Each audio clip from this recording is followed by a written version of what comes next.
मनीष जी बताएंगे कि आज आपने पत्रकार वार्ता रखी है, इसका एजेंडा क्या है? पत्रकार वार्ता नहीं, बस हम सब गांव के जितने भी प्रोमिनेंट लोग हैं उनके साथ लोगों से अपील कर रहे हैं, और लोग ऑलरेडी अवेयर हैं और ये जानते हैं कि हमारे ऊपर कितना बड़ा जो खतरा है वो सामने आके खड़ा है।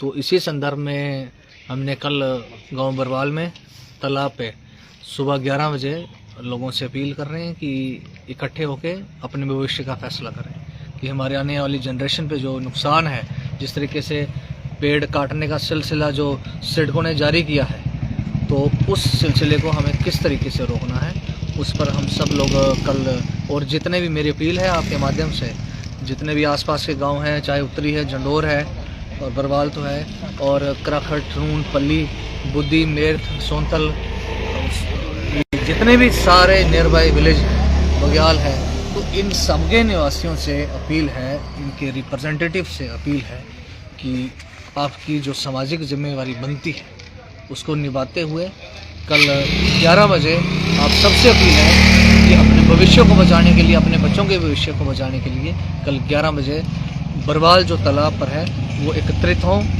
ताकि हम नई जो रणनीति है उस पर विचार विमर्श करके फैसला ले सकें। क्या लगता है आपको, आपने बहुत सारे प्रोटेस्ट भी किए हैं और उसके बावजूद भी जो है सरकार ने, जहाँ सिडको ने जो आपका अपना जो पोजीशन जो है वो ले लिया है, क्या लगता है आपको कि आपकी डिमांड जो है इसको पूरा कर पाएगा प्रशासन?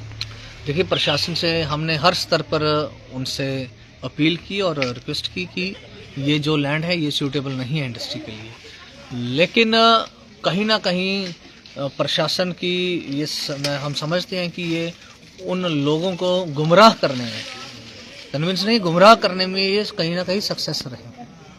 तो इस गुमराह जो किया गया है, इससे पर्दा उठाने के लिए जो असलियत क्या है यहाँ की, उसको दर्शाने के लिए हमने बार बार अपील की है और लगातार अप्रोच कर रहे हैं नई चुनी हुई सरकार से भी, यहाँ के हर जो भी इलेक्टेड मेंबर हैं उनसे भी अपील चल रही है, और इलेक्टेड जो सरकार है उनके भी आला अधिकारियों से, जो इंडस्ट्रियल मिनिस्टर हैं उनसे भी बात चल रही है, सबसे बात चल रही है, और हमारी कोशिश है कि इसको किस तरीके से रोका जाए। और ख़ासकर मैं समझता हूँ कि सबसे बड़ी जो जिम्मेवारी है वो जिम्मेवारी आप बनती है लोगों पर, स्थानीय निवासियों पर, जो कि इस इलाके के आसपास रहते हैं। सबसे पहली जिम्मेवारी उनकी बनती है कि खुद अपने भविष्य के लिए, अपने आसपास नुकसान ना हो, इसके लिए उठ खड़े होना होगा। इसी संदर्भ में आप सबसे आज अपील है। आप जी सर बताएंगे, आपके एक तरफ सरकार का जो स्लोगन है कि ग्रो ग्रीन फॉरेस्ट, और दूसरी तरफ हम अगर देखें गांव बरवाल में, जहां पर बहुत सारे 10 या 15 जो गांव हैं वो इसमें टच करते हैं, और सिडको फैक्ट्री लगातार इसकी कटाई कर रही है, क्या लगता है आपको? सरकार क्या कह रही है, क्या कर रही है, सामने दिख रहा है।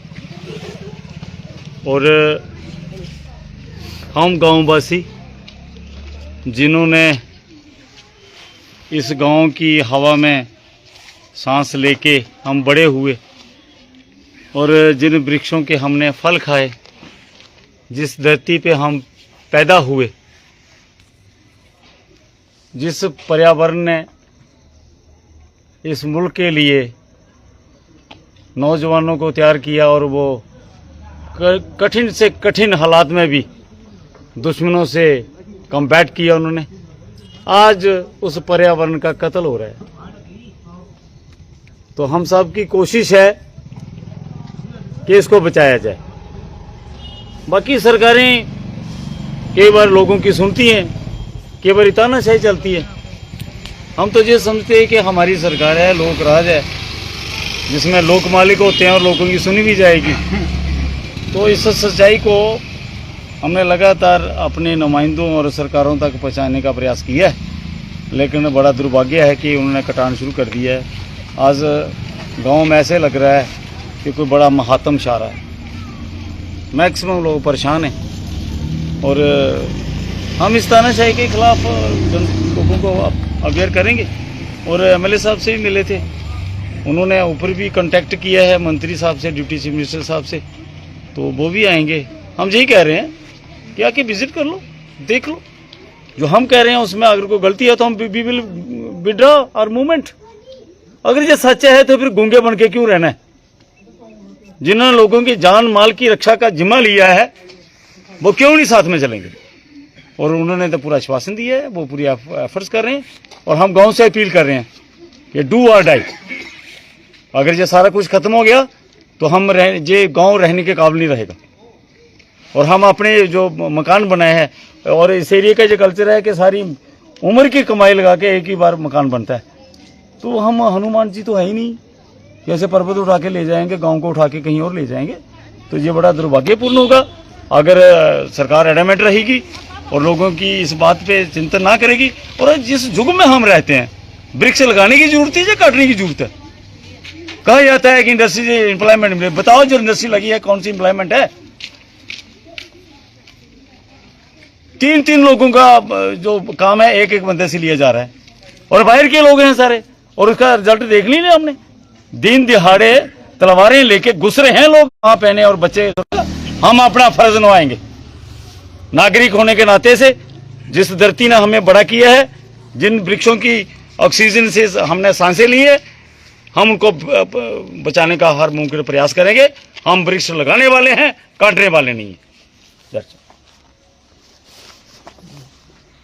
बताएंगे कितना नुकसान? बहुत सारे गांव जुड़ते हैं, बुद्धि बरवाल, इसके मध्य में जो है फैक्ट्री लगने जा रही है, कितना नुकसान है देखते हैं आप? अगर आपने नुकसान की बात की है तो मैं बताऊं, मैंने ज़िंदगी में पहली बार ऐसा देखा है। हमने तो यही सुना था कि वृक्ष लगाओ, पेड़ लगाओ और देश को बचाओ। हम तो पेड़ लगाते थे और लगाते भी हैं। हमारे बरवाल के लोग, मुझे लगता है कोई ऐसा नहीं है जो वृक्ष नहीं लगाता। हर साल हम लगाते हैं पर्यावरण को बचाने के लिए, हम पूरी कोशिश करते हैं। लेकिन हमें बड़ी दुख की बात है, हमें दुख हो रहा है कि हमारी जो सरकार है ये तानाशाही हमारे साथ क्यों कर रही है। हम 2 साल, लगभग 2-2.5 साल से प्रोटेस्ट कर रहे हैं कि यहाँ पर ग्रीनरी जो है इसको मत बर्बाद करो, मत बर्बाद करो, लेकिन हमारी बात जो है वो सुनी नहीं जा रही। आज भी वृक्ष काटे जा रहे हैं और हमें बहुत दुख हो रहा है। जब ये वृक्ष कटते हैं तो हमें ऐसा लगता है कि हमें ही काटा जा रहा है। हमने सुना था कि ये जो फल वाले वृक्ष हैं इनको काटना, हमारे बुजुर्ग भी बोलते थे, हमने जब से होश संभाला है तब से यही सुना है कि आम का पेड़ काटना अपने बेटे को काटना उसके समान है। तो आज मुझे बड़ा दुख हो रहा है और मैं शायद इमोशनल भी हो रही हूँ अंदर से, और मुझे पता नहीं क्या क्या अंदर से क्या क्या आवाज़ आ रही है कि तू क्या कर रही है, क्यों वृक्षों को काटने दी है। क्योंकि मेरा बचपन जो है उन वृक्षों में बीता है, मैंने बचपन से वो वृक्ष देखे हैं, मैं उनको कटता नहीं देख सकती। तो यही है। आप खुद एक एनसी सरकार के साथ जुड़े हुए हैं काफी समय से, और अभी जम्मू कश्मीर में एनसी की सरकार है, क्या आपने उनसे ये डिमांड रखी? नहीं, आपने ये बात कही ना कि एनसी की सरकार है। 10 साल से ये सरकार थी, उनका काम था, ये वो कर रहे थे, एनसी का काम नहीं है। अब भी एनसी की सरकार आई है तो हमें कल ही पता चला है कि हमारे कैबिनेट के जो सीएम साहब हैं उन्होंने कैबिनेट में ये फैसला दिया है कि वहाँ पे गो अहेड, उन्होंने बोला है कि वहाँ पे जाओ और वृक्षों को काटो। तो मुझे नहीं लगता कि उमर साहब ऐसा करेंगे, क्योंकि इससे पहले हम डिप्टी सीएम से मिले थे तो हमने उनको कहा था, उन्होंने पूरा आश्वासन दिया था ऐसा कभी नहीं होगा, और उन्हें मना भी करना ये कौन सी चाल है जो हमारी पार्टी को बदनाम किया जा रहा, ऐसा नहीं हो सकता। हम मिलेंगे उनसे, हमने डिप्टी सीएम से बात की है, अब एमएलए साहब ने तो बुलाया हमने परसों उनको, तो हम बताएंगे उनको ग्रीनरी, वो देखेंगे तो उसके ऊपर फिर वो फैसला। मैम, अगर प्रशासन या सिडको वाले जो हैं अपनी बात के लिए अडामेंट रहेंगे, नहीं आपकी डिमांड को माना जाएगा, तो आप की तरफ से या गाँव की तरफ से क्या कार्रवाई रहेगी आगे के लिए? हम प्रोटेस्ट करेंगे, पीसफुल प्रोटेस्ट करेंगे। हमारे गाँव का हर बंदा, हर मेल हर फीमेल जो है, औरतें भी जाएंगी, बच्चे भी जाएंगे, नौजवान बुजुर्ग जो हैं वो सारे जाएंगे। हम प्रोटेस्ट करेंगे, जितना हमसे हो पाएगा हम करेंगे, लेकिन शांतिपूर्वक होगा। बाकी गवर्नमेंट की मर्जी है, उनकी तानाशाही है, हम क्या कर सकते हैं, लेकिन हम अपनी कोशिश जरूर करेंगे, हम वृक्षों को नहीं काटने देंगे। जय हिंद, जय भारत। ठीक है जी सर। हम 2-3 दिन से कोशिश कर रहे हैं कि जो कटान आज शुरू किया है इन्होंने, तो आज हम जो हमारा एमएलए राजीव सिंह जसरोटिया जी है, हम उनसे भी मिले और राजीव जी को कहा हमने कि आप भी आइए बीच में, इसको लीड कीजिए। और जो हमारे साथ जो एक दुर्भाग्यपूर्ण घटना हो रही है, 2400 पौधों की इन्होंने, पेड़ों की, जो आम के पेड़ हैं उनका ठेका दिया इन्होंने 27 लाख का, और 27 लाख के अगर इन्होंने पेड़ काटने हैं तो समझ लो कि 1000 में एक ट्राली जाती है, तो 27 लाख की कितनी ट्रालियां जाएंगी, कितना होगा, और ये तो जंगल तबाह हो जाएगा। और इसके साथ में जो प्राइवेट लैंड है उसके भी पौधे धड़ाधड़ काटे जा रहे हैं। तो हमारा यही अपील है लोगों से, बरवाल और जो सराउंडिंग विलेज जितने भी हैं, आइए सब मिलके इस पर्यावरण को बचाएं, इन पेड़ पौधों को बचाएं और अपना पर्यावरण जबरदस्त बनाएं। और ये सरकार का भी एजेंडा है। मोदी जी जहां भी जाते हैं, चीफ मिनिस्टर जहां जाता है, कोई और वीवीआईपी जाता है, तो वहां जाके एक पौधा लगाते हैं। एक पौधे से थोड़ी आप ऑक्सीजन पैदा कर सकती हैं। आज धरती पे जरूरत है पेड़ पौधों की। इस बार आप देख लो क्लाइमेट कितना है, ये जनवरी महीना है और जनवरी महीने में दोपहर को पसीना आता है, बारिश नहीं हो रही है, तो फिर हम पेड़ काट रहे हैं। तो इसलिए यही हमारे इलाके के जितने लोग हैं, यही अपील है कि मेहरबानी करके कोई पार्टी पॉलिटिक्स सबको छोड़ के, जहां जितने भी लोग हैं, जिस भी पार्टी से संबंध रखते हैं, सांस तो हमने एक ही हवा में लेना है ना। बीजेपी वालों को अलग ऑक्सीजन नहीं जाएगी, कांग्रेस वालों को अलग नहीं जाएगी, एनसी वालों को अलग नहीं जाएगी, बीएसपी वालों को अलग नहीं जाएगी।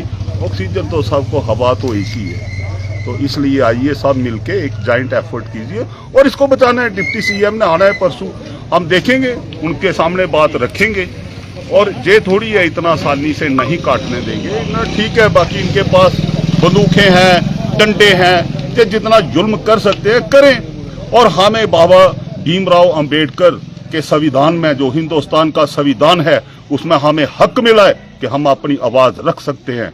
हमारी आवाज को कोई दबाया नहीं जा सकता। रखेंगे आवाज, सरकार माने या ना माने ये सरकार की मर्जी है, लेकिन हम अपना जो प्रोटेस्ट प्रदर्शन जारी रखेंगे। जय हिंद, जय भारत।